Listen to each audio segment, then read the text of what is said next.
Hello and welcome to my fourth lesson on Lapsteel for beginners. In this lesson I'm going to go through all the major chord shapes that I know, as well as talking about bending and slanting. That being said, let's get into the lesson. So to begin with, I'm going to show you all these chords in F. So the home base for F is at the 5th fret, and straight off the bat we have three shapes at the 5th fret. So the first one looks like this. The next one has the 3rd on the bass.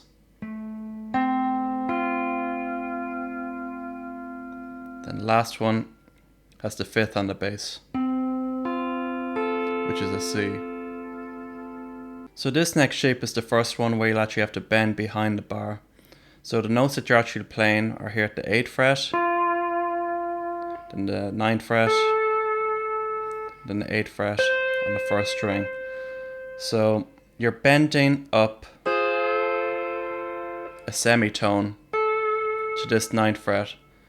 So when it comes to actually bending, like guitarists will call it bending, but it's more of a pulling motion. So what you do is you place this finger behind the bar, just let it rest in between the strings, between the 2nd and 1st strings, and pull towards you. So it looks like something like this.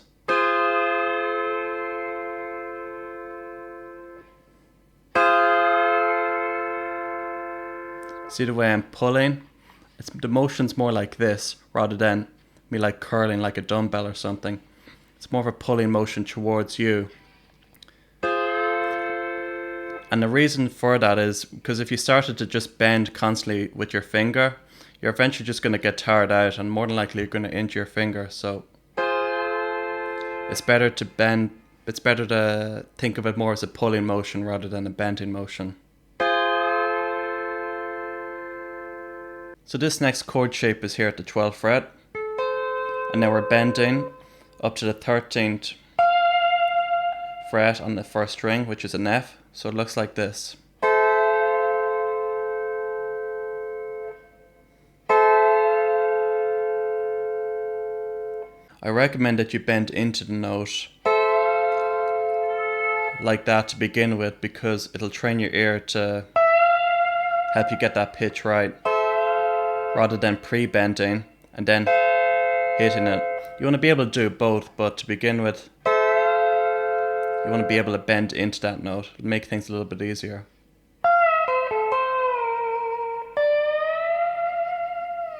So with this shape here, this is the first one where you'll have to slant. So slanting is basically just slanting the bar rather than having it straight. So when it comes to slanting, you want to make sure that you're getting the motion right. So the motion should be mainly coming from your wrist. So it looks something like this. See how my fingers and my thumb pretty much remain the same, but my wrist is doing all of the motion. So then the chord is here at the 13th fret and it's slanting forward. So it looks like this.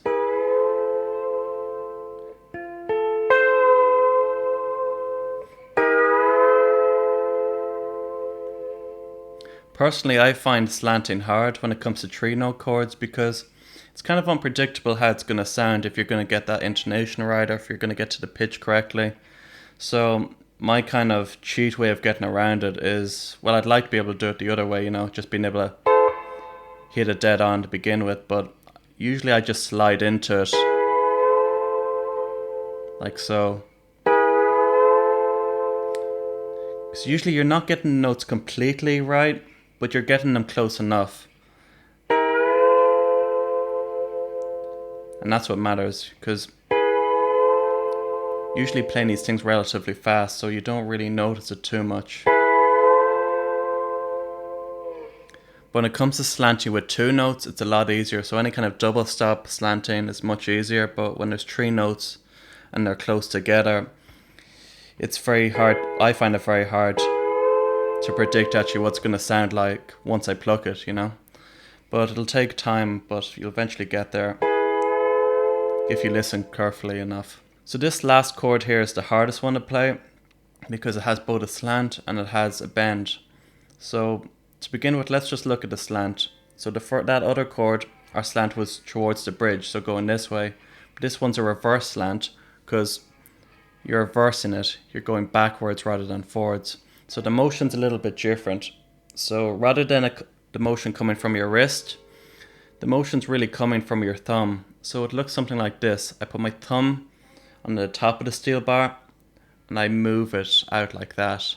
So it looks like this.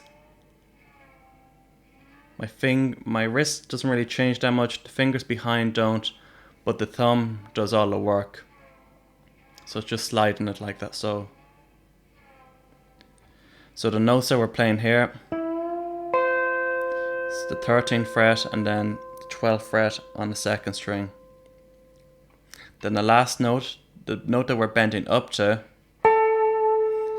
is here at the 14th fret. But the difficulty with it is it's neither a half step bend and it's not a full step bend. It's something in between. So you really have to use your ear to see if you're getting that pitch correct.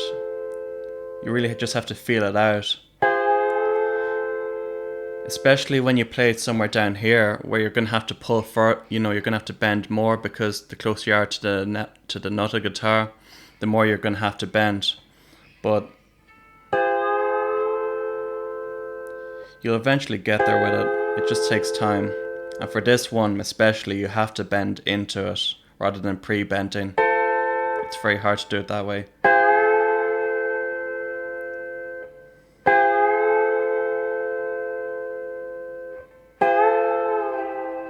But it's a great chord because you have the C chord right next to it, so it's kind of like it sounds almost like a pedal steel, the way it just slowly goes into it, if you had a knee lever or whatever to go into it. So it's a nice chord to know, but it's definitely the hardest, so it'll take time to get down.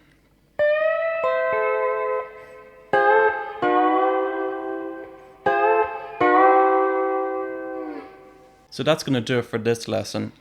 Obviously all these chords are in F, but once you've got used to playing them in F, you're going to find a C chord, G chord, D chord, all the chords. But just get used to playing it in F to begin with.